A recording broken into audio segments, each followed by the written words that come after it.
নাবালকের সন্তানের ভরণ পোষণ একটা স্বাধীন অধিকার হিসেবে ঘোষণা করেছে সব ক্ষেত্রেই।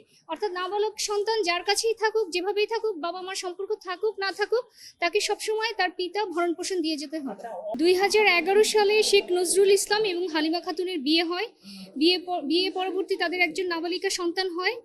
কিন্তু পরবর্তীতে দেখা যায় যে হালিমা খাতুন দেনমোহর ভরণ পোষণ দাবি করে পারিবারিক আদালতে মামলা দায়ের করলে তার স্বামী এসে বলেন যে তিনি পূর্বেই তালাক দিয়েছেন, অতএব কোনো ধরনের ভরণ পোষণ তিনি দিবেন না।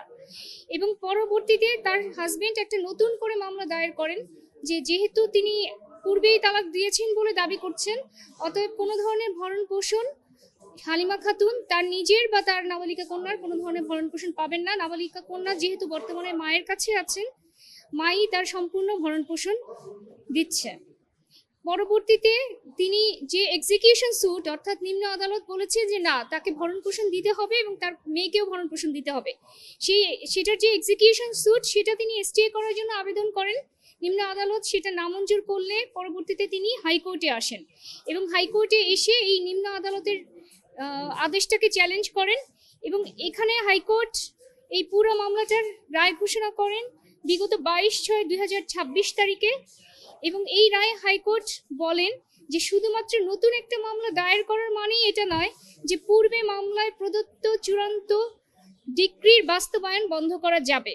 এবং আরো বলেন যে তালাক আইন অনুযায়ী প্রমাণিত নয় বা কার্যকর নয়, সেই ধরনের তালাকের আসলে আইনগত কোনো কার্যকারিতা। মোজো বিরাট কারবার। মোজো 1 লিটার ও 2 লিটার কিনে তুমিও জিতে নিতে পারো ফ্যামিলি কার, স্পোর্টস বাইক, টিভি, আইফোন ছাড়াও থাকছে লক্ষ লক্ষ নিশ্চিত গিফট। নেই, অর্থাৎ শুধুমাত্র মৌখিক যদি বলা হয় যে তালাক দিয়েছেন, এটার কোনো কার্যকারিতা নেই। এবং বৈবাহিক সম্পর্কের এর মাধ্যমে বৈবাহিক সম্পর্কের অবসানও ঘটে না এবং ভরণ পোষণ বা দিনমোহরের ডিগ্রি বাস্তবায়নের পথে এ ধরনের দাবি কোনো বাধা সৃষ্টি করতে পারবে না। আদালত আরও স্পষ্ট করেছেন যে ফ্যামিলি কোর্ট বিবাহ, তালাক, দেনমোহর, ভরণ পোষণ এবং বৈবাহিক অধিকার বিরোধ নিষ্পত্তির একমাত্র এখতিয়ার ফ্যামিলি কোর্টের। অন্য কোনো আদালত এই বিষয় নিয়ে সিদ্ধান্ত নিতে পারবে না।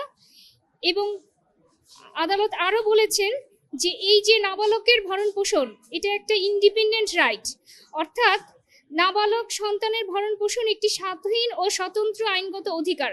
মা বাবার মধ্যে তালাকের বিরোধ থাকলেও সন্তানের ভরণ পোষণ বন্ধ করার কোনো সুযোগ নেই। আদালত আরও বলেন যে এক্সিকিউশন কোর্টের দায়িত্ব কেবলমাত্র ডিক্রি বাস্তবায়ন করা, তারা নতুন করে তালাক বৈধ কিনা এই ধরনের কোনো সিদ্ধান্ত গ্রহণ করতে পারবে না। এবং আদালত সর্বশেষ পর্যবেক্ষণে বলেন যে অর্থাৎ পিটিশনার যদি নতুন করে আবার তালাক দিতে চান, সেই ক্ষেত্রে এই ধরনের রায় কোনো ধরনের বাধা নয়, তিনি নতুন করে তালাক দিতে পারেন। তবে এতদিন ধরে যেই ভরণ পোষণ তার স্ত্রী প্রাপ্য এবং তার সন্তান প্রাপ্য, তাকে সেটা পরিশোধ করতেই হবে। শুধুমাত্র মৌখিক তালাকের দাবি করে স্ত্রীর ভরণ পোষণ বন্ধ করা বা সন্তানের ভরণ পোষণ বন্ধ করার কোনো সুযোগ নেই। সন্তান যদি স্ত্রীর কাছেও থাকে, তারপরেও তাকে সব ধরনের মেনটেনেন্স দিয়ে যেতে হবে। এবং চূড়ান্ত আদেশে আদালত এই যে পিটিশনার মিস্টার নজরুল ইসলাম, ওনার রুল খারিজ করে দিয়েছেন, নিম্ন আদালতের আদেশ বহাল রেখেছেন এবং একই সাথে তাকে সব ধরনের বকেয়া পরিশোধ এবং এত বছর ধরে অর্থাৎ গত 10 বছর ধরে যত রকম বকেয়া পান সেই বকেয়াগুলো ভরণ পোষণগুলো পরিশোধের নির্দেশ দিয়েছেন। এবং আমরা মনে করি যে এই ধরনের রায় অর্থাৎ যে তালাকের কার্যকারিতার বিষয়ে এবং নাবালকের ভরণ পোষণ যে আলাদা একটা ইন্ডিপেন্ডেন্ট রাইট, যেটা বাবা মার তালাক বা সম্পর্ক থাকা না থাকার উপর ডিপেন্ড করে না, সেই ধরনের নিষ্পত্তির ক্ষেত্রে এটি একটি আদালতের যুগান্তকারী রায় হয়েছে বলে আমরা মনে করি। হাইকোর্টের রায়টা হচ্ছে 22 জুন 2026। আমরা কপি পেয়েছি আজকে, পূর্ণাঙ্গ রায়টা আজকে পেয়েছি।